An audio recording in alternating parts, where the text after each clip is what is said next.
안녕하십니까. 오늘부터 이가영 라이브에서 브리핑을 맡게 된 아나운서 백다혜입니다. 7월 28일 월요일 첫 번째 브리핑 시작하겠습니다. 오빠 김진우 씨 장모 집에서 반클리포에 있는 아펠사의 목걸이가 나왔다고 하죠. 가액은 무려 6,200만 원에 달합니다. 왜 하필 김진우 씨 장모 집에서 이 목걸이가 발견된 걸까요? 김건희 본인의 삶에 도대체 어디까지가 거짓인가 싶습니다. 꼬리에 꼬리를 무는 거짓말, 명백한 증거 은닉, 즉각 구속영장 청구. 오늘 아침 여당 최고위에서 다 터져나온 목소리입니다. 지난 금요일 김건희 특검은 2022년 해외 순방 때 김 여사가 착용한 걸로 추정되는 목걸이를 확보했죠.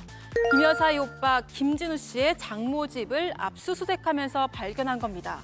2022년 당시에도 이 고가의 목걸이들이 재산 신고 목록에서 빠지면서 논란이 컸었는데요. 그 관련해서 질문을 하나만 드리겠는데요. 그 김건희 여사가 나토 순방 때 착용해서 목걸이랑 팔찌가 고가다 아니다 뭐 이런 기사가 나왔었던 걸 봤습니다. 혹시 보셨죠? 예, 보도는 네. 봤습니다. 그거 사실 저희가 고위공직자 재산 조영기 의원님, 네, 그 결산 관련 아니지 않습니까? 약간 비슷한 내용이라 가지고 질의를 아니, 그렇게 하시면 안 되죠. 약속은 지켜야죠. 예. 확인만 하겠습니다. 네. 재산 신고 보니까 보석류는 하나도 신고를 안 했더라고요. 저희 총무비서관실에서 보충 신고했는지 그 부분에 대해서는 검증을 하지 않습니다. 2022년 8월 윤석열 대통령실은 지인에게 빌린 거라고 해명했습니다. 그리고 지난 5월에는 빌린 게 아니라 직접 구매했고 모조품인데 잃어버렸다고 진술했는데요. 잃어버렸다던 목걸이가 압수수색에서 발견되자 모조품이라서 재산 신고를 하지 않았다고 또다시 해명을 내놨습니다. 같은 목걸이에 다른 해명, 해명과 해명이 맞부딪히고 있는 겁니다. 이런 가운데 윤상현 국민의힘 의원이 김건희 특검에 출석해 2022년 재보궐선거를 앞두고 윤 전 대통령 측과 공천 관련 통화를 했다는 취지의 진술을 한 걸로 알려졌는데요. 전직 대통령 부부를 둘러싼 의혹들의 정황 더욱 뚜렷해지는 모양새입니다. 네, 지난주까지 사건 반장에서 맹활약했던 백다혜 아나운서를 반갑다고 인사해 주시는 분들이 유튜브에 많이 보고 또 반가운 인사 나눠주고 계시네요. 저도 유튜브 댓글도 틈틈이 확인하겠습니다. 먼저 오늘 오후 알려진 저희 JTBC의 단독 보도부터 짚어보겠습니다. 화면이 준비되어 있는데요. 공천 개입 의혹의 핵심 인물로 지난 주말 특검의 조사를 받은 국민의힘 윤상현 의원이 2022년 재보궐선거를 앞둔 시점에 장제원 당시 대통령 당선인 비서실장이죠. 당선인 비서실장과 통화했다 이런 취지로 특검에 진술했다. 이게 저희 JTBC가 오늘 오후에 단독 보도한 내용입니다. 그리고 이 보도가 나오고 나서 타사에서도 취재가 계속 되었는지 윤상현 의원이 그 비슷한 무렵에 아예 윤석열 당시 당선인과 직접 공천과 관련해서 통화했다. 그리고 이에 대해서 잘 논의하겠다고 답변했다라고 진술했다는 특검 내용을 취재한 그런 보도들도 이어지고 있습니다. 다만 윤상현 의원은 특검에 직접 윤 당시 당선인과 통화한 것은 맞지만 구체적인 실행은 하지 않았다고 진술한 것으로 알려졌다의 톤으로 지금 보도가 나오고 있습니다. 정리하면 당시 장제원 당선인 비서실장과 공천 관련해서 윤상현 의원이 통화를 했고요. 또 이에 더해서 윤석열 당시 당선인과 직접 윤상현 의원이 통화했다는 진술을 한 것으로도 알려졌다라는 정도의 톤으로 지금 보도가 나오고 있습니다. 서영주 위원님. 네.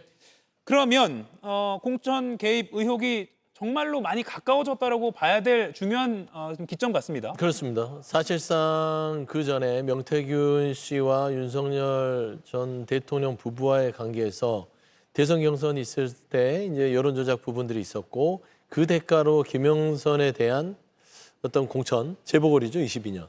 공천을 요구해서 이게 대가성이 있냐 없냐라는 부분들은 한참 논란이 있었죠. 예. 당시 돌이켜보면 윤상현 의원이 공관위원장 역할을 했었는데 사실 명태균 씨의 어떤 그런 주장, 공관위원장인 윤상현은 아니지만 윤석열 전 대통령이 김건희 씨를 통해서 김영선에 대한 공천을 줬다라는 증언들을 전면 부인했죠. 당시 아예 모르는 사실이다. 통한 적이 없다. 딱 잡아댔습니다. 예. 사실 이거를 얘기하면 거짓말을 한 것이죠. 당시 누가 보더라도 정황상 당선인 신분이었던 윤석열 전 대통령이 이 부분에 있어서는 누가 보더라도 명태균 씨 주장이 사실인 것처럼 보였는데 잡아떼면 어떡하겠습니까? 그런데 이제 와서 한 1년여가 안 된 상황에서 윤상현 의원이 특검에 나가서 본인 스스로가 통한 적이 있다. 결국에는 입만 열면 거짓말을 했던 것이죠. 그래서 이 거짓의 실체가 하나둘씩 드러나게 되는 것이고 윤상현 의원이 가장 이 핵심 키를 쥐었던 부분들은 사실 윤석열 전 대통령도 당시에 명태균 씨 부분에 있어서 대국민 담화를 통해서 그런 적 없다라고 온 국민에게 거짓말을 했죠. 공관위원장이 누군지도 몰랐다는 취지로 기억이 안 난다는 게 아니라 몰랐다는 겁니다. 그런 거짓말들을 정말로 아무렇지도 않게 국민들한테 한 걸 보면 이 윤석열, 김건희, 윤상현 의원 또 비롯해서 특검에 출석하기 전에 윤석열 정부의 모든 국무위원들은 거짓말이 습관화된 게 아닌가. 이제 와서 그 거짓말들이 모두 다 드러나고 있기 때문에 저는 이런 부분들에 있어서는 새로운 또 명태균의 판도라의 상자가 열리기 시작했다. 그렇게 보고 있습니다. 예. 지금 자막 속보로 저희가 보내드리고 있는데 김건희 특검이 오늘 뉴스를 많이 생산하고 있습니다. 김건희 씨의 오빠 김진우 씨를 김건희 특검팀이 소환해서 조사하고 있다라는 속보도 지금 나와 있습니다. 잠시 후에 그 목걸이 관련한 내용도 제가 다룰 텐데 그 목걸이를 바로 이 김진우 씨가 자신의 장모의 집에 은닉한 것으로 특검은 보고 있는데요. 김건희 특검이 김건희 씨의 오빠 김진우 씨를 소환해서 조사 중이다라는 속보도 들어와 있습니다. 그리고 이 김건희 특검은 내일 윤석열 전 대통령을 나오라고 이미 통보를 한 상태인데 이에 대해서는 윤 전 대통령 측은 나오겠다 말겠다 또는 뭐 건강 상태가 어떻다 이런 아무런 응답도 하지 않고 있다고 합니다. 김동연 의원님, 네. 다시 처음 오늘 쏟아진 내용으로 돌아가 보면 윤상현 의원이 장제원 당시 당선인 비서실장 또 넘어서 윤석열 당선인과 직접 통화를 했다. 그 내용은 공천 관련이었다라고도 진술한 걸로 보도가 나오고 있습니다. 그렇습니다. 네. 예, 그것은 충분히 우리가 예상을 할 수가 있는 상황이시죠. 우리 시청자 여러분 조금 아까 그 자료 화면에 봤습니다마는 걔가 공관위원장이니까 내가 한 번 더 얘기할게라는 윤 전 대통령의 그 워딩이 나옵니다. 네. 그걸 이제 윤 전 대통령은 그대로 그것에 따라서 전화를 했겠죠. 윤상현 의원은 그것을 부인을 했습니다. 그 관련돼서 통화한 것은 없다라고 얘기했지만 지금 특검에 아주 전방위적 그 압수수색과 조사가 펼쳐지지 않았습니까? 예. 오죽했으면 김건희 여사의 동생 집을 이 압수수색을 한 것도 아니고 동생의 장모까지 갔단 말입니다. 그러니까 지금 압수수색의 이 범위와 이 스펙트럼이 얼마나 이게 광범위한지를 저도 놀랐습니다. 오빠의 장모까지 이게 압수수색의 범위가 있구나. 자, 그렇다면은 거기에서 관련된 자료라든가 흔적 같은 게 막 쏟아져 나올 것은 자명한 사실 아니겠습니까? 예. 그러니까 윤상현 의원도 내가 지금까지는 그렇게 얘기를 했지만 어쩔 수가 없다라고 진술을 번복하기에 이르는 것이죠. 자, 이 진술 번복은 이 처음이자 끝이 아닐 것입니다. 앞으로의 관련자들 진술 번복 사례가 저는 줄을 이을 가능성이 매우 높다라고 하는 건데요. 지금 윤상현 의원이 진술을 번복한 것은 공관위원장으로서의 어떤 역할, 본인이 깊숙이 관여를 했으면 이게 업무방해죄로 처벌을 받을 수가 있는 것이니까 여기에서 살짝 선회를 한 것입니다. 여기에 보면은 속기록이 또 하나 나타나는데요. 예. 이 공관위원회 속기록을 우리가 들여다보면은 이번 공천에는 여성을 좀 우대를 해야 할 필요가 있다. 민주당은 어떻게 하느냐. 30% 여성 할당이 있지 않느냐. 우리도 이것을 어느 정도 참작을 해야 된다라는 그런 속기록이 나옵니다. 그러니까 바로 결론적으로 김영선 전 의원이 창원에서 전략공천을 받는 상황까지 이르렀는데요. 자, 이렇게 되면은 윤상현 의원의 어떤 모종의 역할을 어디까지 했을지 이것은 이제 우리가 지켜봐야 될 대목이지만 이 대통령의 어떤 그 공천에 개입한 것은 시간이 갈수록 구체화가 드러난다. 일단 그 말씀까지 드리겠습니다. 네, 아마 시청자 여러분께서 많이 익숙하시겠지만 요거 한 번만 다시 한번 보여드리겠습니다. 2022년 5월 9일에 윤석열 당시 당선인과 명태균 씨가 통화를 한 내용 저희가 텍스트로 정리를 했는데 그래픽 보여드리겠습니다. 한번 보여주시죠. 내가 김영선이 경선 때부터 열심히 뛰었으니까 김영선이를 좀 해줘라 그랬는데 말이 많네 당에서 라고 굉장히 뭐 차에서 통화했는지 시끄러운 그런 음성이었죠. 그랬더니 그리고 나서 또 상현이한테 내가 한 번 더 이야기할게.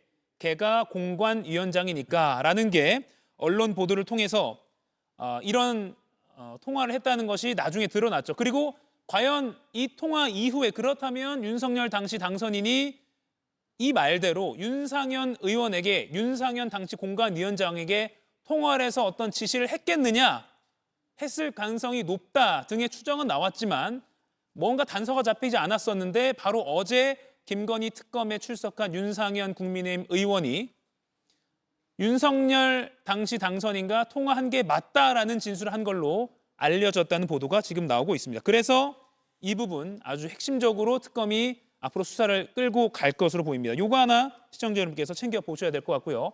오늘 뉴스가 많기 때문에 다음 이슈 좀 넘어가죠.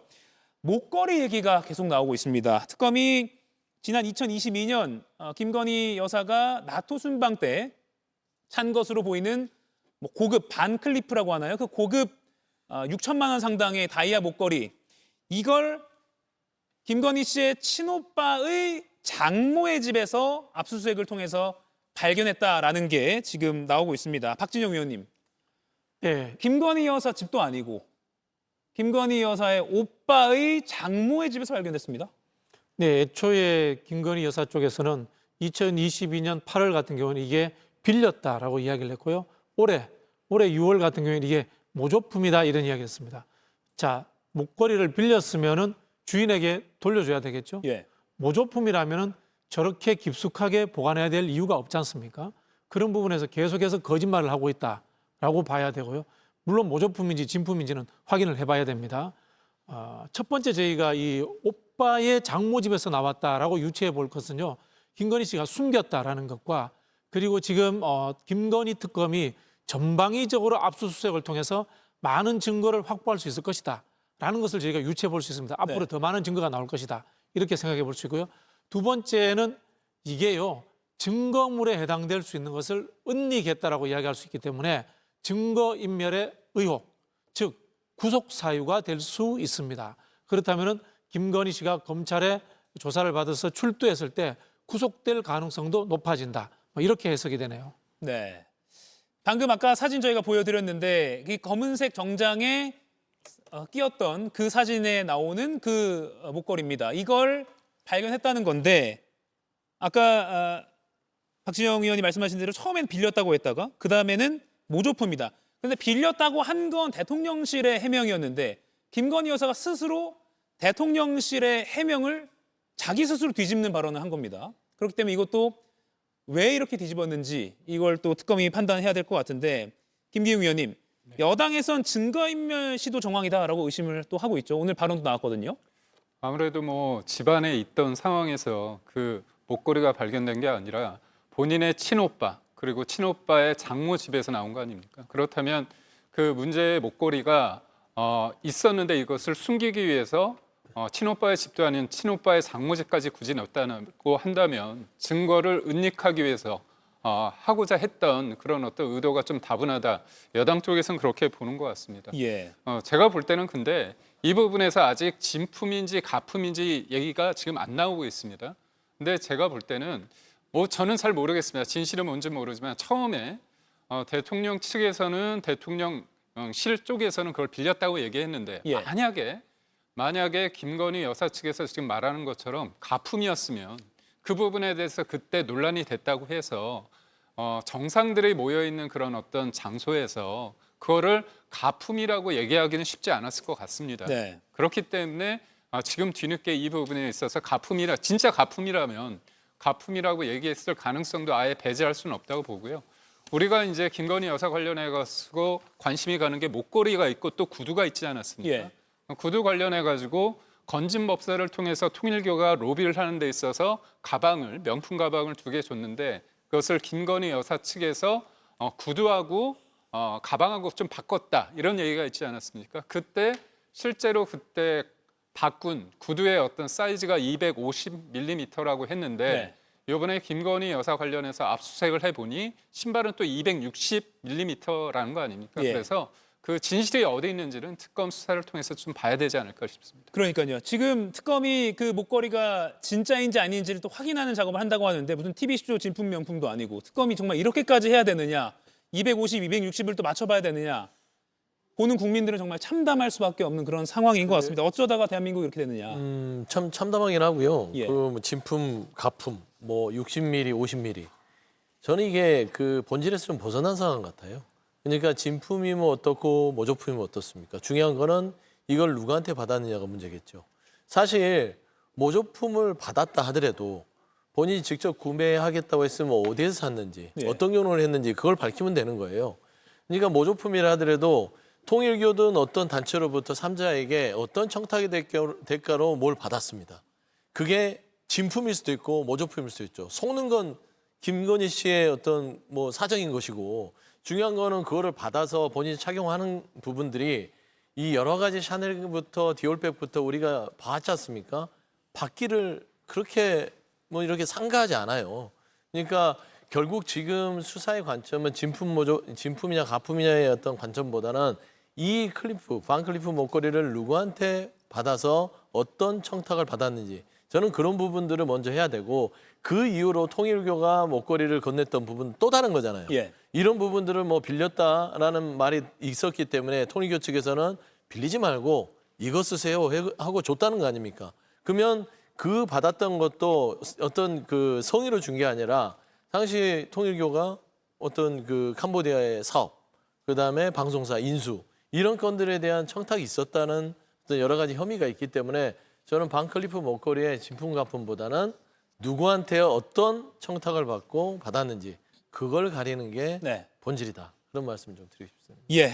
지금 목걸이 얘기하고 있는 와중에 또 속보가 하나 들어왔습니다. 내란 중요 종사 임무로 혐의로 특검 조사도 받았던 이상민 전 행안부 장관이 31일 오후 2시에 구속영장 실질심사를 받게 됐다라는 속보가 들어와 있습니다. 영장 청구를 했다라는 소식이 몇 시간 전에 들어왔는데 실질심사 일정도 잡혔네요. 31일 목요일이죠. 이번 주 목요일 오후 2시로 확정이 됐다라는 소식도 들어와 있습니다. 굉장히 신속하게 또 공지가 된 것으로 봐서는 또 속도를 내는 것 같습니다. 또 법원이 하계 휴정기이지만 이런 구속심사 등은 그대로 진행이 되기 때문에 오늘 오후 이렇게 결정이 바로 됐습니다. 오는 31일 오후에 구속심사가 있을 예정이다. 속보까지 챙겨드립니다.